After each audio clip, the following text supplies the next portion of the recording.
a home to people with various culture, language, and ethnic. The original culture of the country is stemmed from indigenous tribe, which is Malay, come along later. Due to colonization, Malaysia has adopted many cultures from every part of the world, such as Indians and Chinese culture.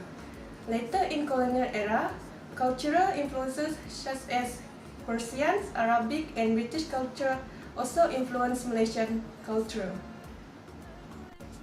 Indigenous people in Malaysia made up 30% of country populations. Despite being termed under the same name, indigenous people is not homogeneous, which is each tribe has different culture and different language. Peninsular Malaysia. The indigenous people in West Malaysia is known as Orang Asli. They can be divided into three groups, which is the Semang or Negrito, the Senoi, and the Proto-Malay or Aboriginal Malay. The division of the group are mostly sociological as they differ linguistically but possess similar cultural characteristics. Next, Sarawak. The indigenous people of Sarawak are varied, with the largest ethnic population being the Dayaks, the Iban, the Bidayu, and Orang Ulu. The Iban from Sarawak, largest ethnic group with over 30% of the state's population. Historically, they are considered to have been fearsome warrior race, known for headhunting and piracy.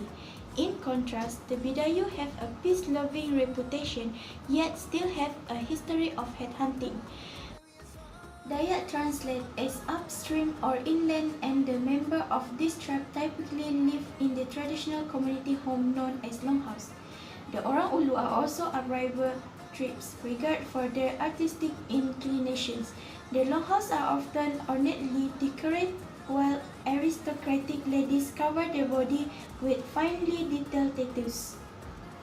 The indigenous group of Sarawak are always associated with headhunting activities. Until the early 20th century, the practice of collecting head was widespread among Dayak and Iban tribes.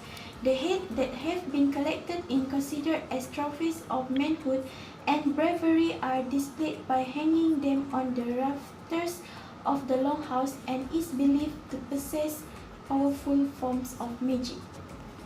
The largest ethnic group in Sabah are including Kadazan Dusun, Murut, and Bajau. Kadazan Dusun are separated into two tribes. They are grouped together because they share same language and same culture.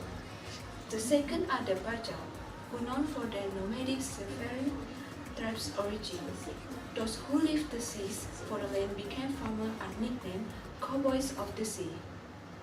The Murut, also known as men of the hills, are tended to be cultivators of agriculture.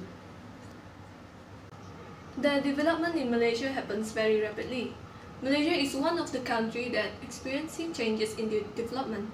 However, there are some issues faced by the indigenous people of Malaysia regarding the development in Malaysia.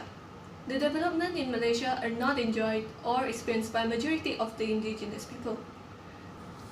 Another major issue that were faced by the indigenous people is the displacement and the resettlement of the indigenous people. The displacement and resettlement of indigenous people happens due to the building projects for the sake of development. It also leads to the destruction of species-rich tropical rainforests and displaces many already poor and marginalized them from their home and ancestral lands, which sometimes happen without a consent. The development that often planned by the government sometimes neglect the rights and needs of the indigenous people. So the questions are these developments really enjoyed by all societies, especially the indigenous people? Is there involvement of the indigenous people in the Malaysian development? And what are the effects of Malaysian development towards their indigenous people?